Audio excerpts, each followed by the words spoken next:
So for today's videos guys, narito tayo ngayon sa Barangay Salapingaw, Dagupan City para mag-harvest ng mga bangus na ating all-time favorite ba naman guys sa pagkainan. So ayan guys, as you can see, papunta na kami ng fish pen para ihango yung mga bangus kasi nasa tama na silang laki. Ayan. Sila I'm good. And tanghali.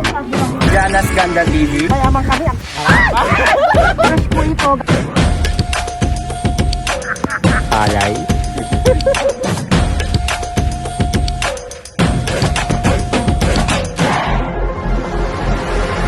Hey! What's up? Muling nagbabalik si Papa Japs para ikay pasayahin. At may mga buyers na nag-aantay sa Bagsakan Fish Market. Dito lang din yan sa Magsaysay Market guys. So ayan guys, kasama ko rin itong mga friendship ko na madalas kong kasama sa pag-harvest. You know, nandito rin sa tabi ko si Don Narciso guys. Natakot sa bangka. Oh. Gusto na daw niyang lumangoy kasi kung alam niyo lang talaga guys, takot siya sa bangka at saka sa alon. Sorry. May pube ba naman niya sa dagat guys, kaya tawang-tawa ako dahil nanginginig yung mga kamay niya guys. Grabe, tignan niyo. Alam niyo ba guys, naalala ko kasi yung sinabi ni Cindy, natakot daw siya sa alon. So ayan guys, andito na nga tayo sa Barangay Salapingaw, ang isa sa mga island ng Barangay Dagupan City. So ayan guys, finally andito na tayo sa Barangay Salapingaw sa Dagupan City guys. Ayan. Ito yung isang i-harvest nila maya maya. Nakakapagod guys.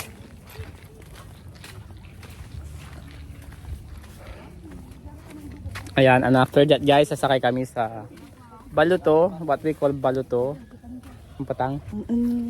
Malapit na kami sa bahay nila.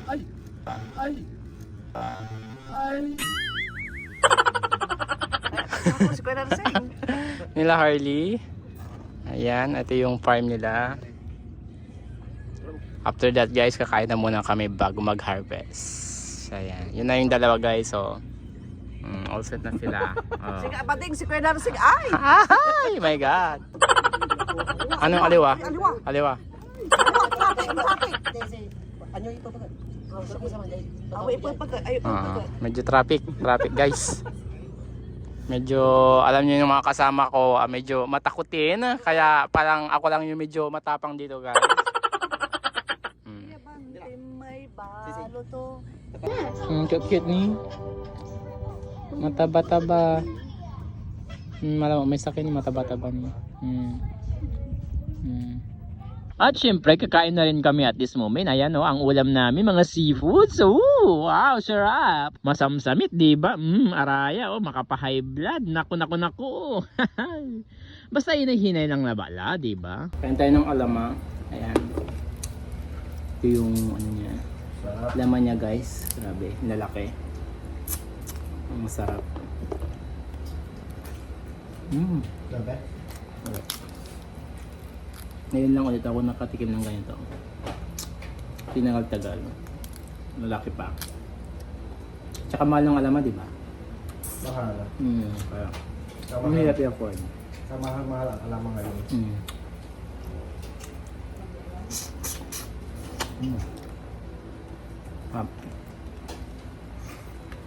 I think I should go.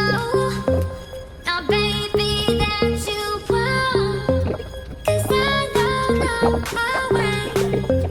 The things that we should say. I think I should go.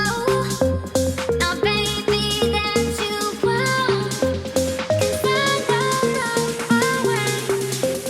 The things that we should say.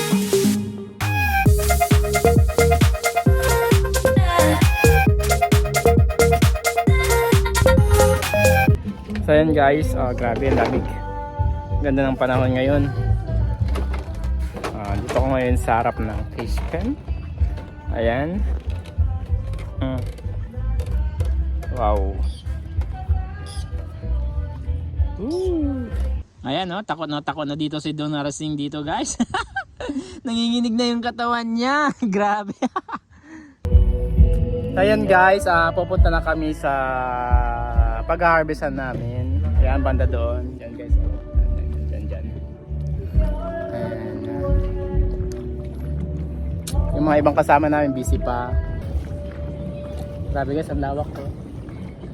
Diba? Mas malawak. Maganda talaga pag business pag ganitong ano. maganda yung presyo. Memaw. Hi. Hindi natin pa sana ang aking videographer for today's video at ang aking driver na si Harley. Ayan, Harley. Ang napakapuging driver. Ayan, available pa siya guys. Kaya alam niyo na. Guys, alam niyo ba, napakapayak ang pamumuhay dito. Malayo sa ingay, sa stress, sa mga marites na rin guys. 'Di ba? O tingnan nyo. Kaya mas magandang dito ka na lang guys, oh. May peace of mind ka pa. Guys, oh, narito na rin yung mga mag-harvest, oh. Ayan, oh, dala-dala nila yung mga fish net para kuha lahat yung mga bangus. Sabi guys, 'di ba? Ang hirap maging fisherman, talagang sisisid ka para maibaon yung mga net at para mahango lahat.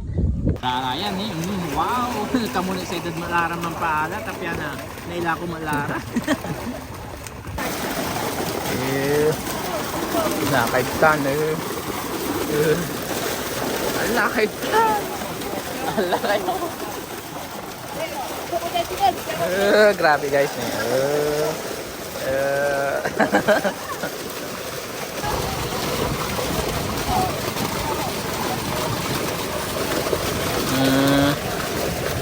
Nandito na rin guys yung isang bangka na paglalagyan ng mga bangus. Ayan. Nandyan na rin yung mga ice para maging fresh pa yung mga bangus. At para maging fresh na fresh pa rin sila. At ayan, para mabilis din silang mamatay. Kasi kapag hindi mo sila nilagyan ng yelo, ayan, tatalon at tatalon sila. At nilagyan din nila ng metal yun para yung skin niya fresh na fresh pa rin, di ba? Grabe, oh, ni makapalik-likat yan nga. Lumilipad-lipad pa sila, oh. Parang flying bird lang din ba sila? Ha? Tanto. Ang base ka la? Pero tingnan nyo guys, oh. Tinitingnan ko pa lang yung mga mangingisda. Grabe, oh. Ang hirap din pala yung mga kinalakyan na nilang trabaho. So ito na nga guys, oh. Andito na lahat yung mga 9,000 na mga bangus. Ayan, oh. Napakarami talaga. Sige dyan, magpakabusog kayo dyan, ah. Hello. Ang hiniwalik kayo ba yung nakulaw mo ditan? Ayun guys, pupunta na kami ng bayan. Ayan, para i-dispose ng mga naglalaki ng mga bangus. Guys, alam nyo ba, isa ito sa magandang pagkakitaan na siguradong limpak-limpak na salapi yung makukuha. Yung mga bangus tumatango at namamatay dahil sa weather guys. Ayan. Dahil sa weather o sa init ng tubig. Or minsan dahil sa nagkukulang sa oxygen guys. Ganito ang kalakaran sa fish pen bago ilagay sa bagsakan fish market guys. Ayan, oh. Sakto, paulan na rin yan.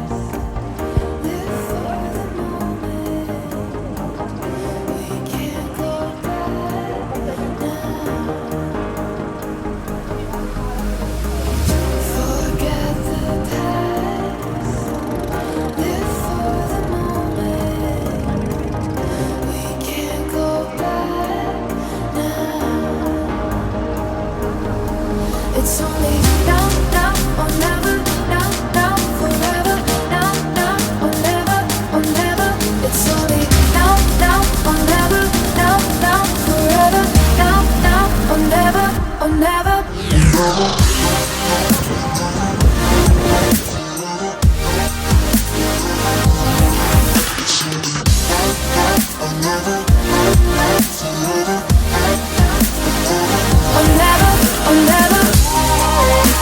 Ayan guys, sakto pa ulan na rin. Ayan, no? Sigurado na naman kami maabutan ng gabi dito guys at madaling araw. Sa dami man naman kasi. So ayan guys, oh, kasama ko na rin itong mga bagets na siyang magbibilang at maglalagay sa mga banyera.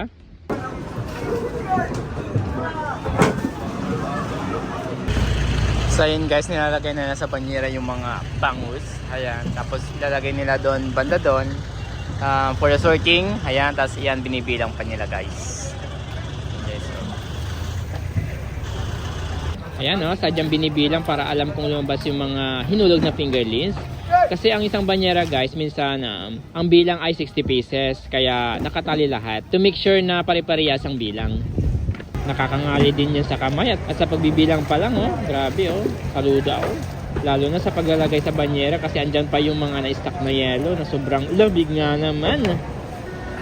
Ayan guys, picture taking muna daw kami habang wala pa yung mga banyera. Grabe guys, ginabi na kami sa pagbibilang. Sa dami ba naman kasi? Diba? Nakakapagod. Pagod yarn.